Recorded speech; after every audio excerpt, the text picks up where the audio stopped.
como me parece moi importante aprender a reconocer os bichos que temos na horta, porque hai algúns que son buísimos e que nos van a axudar na horta, tanto con plagas como a polinizar. E outros, ao mellor, non son tan bons, pero se non os sabemos distinguir, ao mellor pensamos que temos unha plaga cando o que temos é un exército de aliados.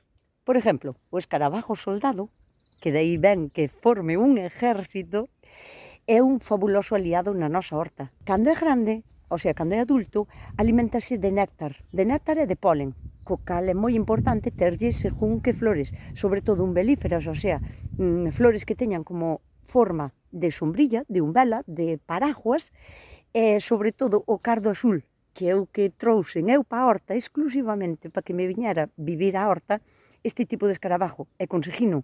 Levoume uns anos, pero agora teño instalado totalmente na horta. Cando é alevín, é como verde clariño, bueno, verde azulado metalizado, e cando é alevín ou pequeno, alimentase de pequenas larvas e ovos de insectos que hai no chan. E iso só son os ovos dos caracoles, pequenas babosas, e alimentase, o sea, que axuda a controlar as plagas totalmente que teñamos na nosa horta, e tamén axuda a polinizar.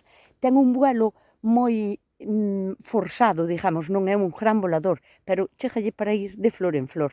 E con todo isto quería vos enseñar hoxe como é o escarabajo soldado para que aprendades a reconocelo, porque de verdad que en canto chegue o mes de agosto vai a ser un mes que haba moitísimos. Ao mellor en unha planta podes encontrar 50 xuntos ou así, e non é unha plaga, estánche axudando, así que aprenda a reconocelo e deixo vivir e favorecelle a súa alimentación, o sea, deixalle flores nas que poda alimentarse de pole. Non hai mellor aliado na horta. Bueno, sí que hai moitos, e vos dir enseñando pouquiño a pouco.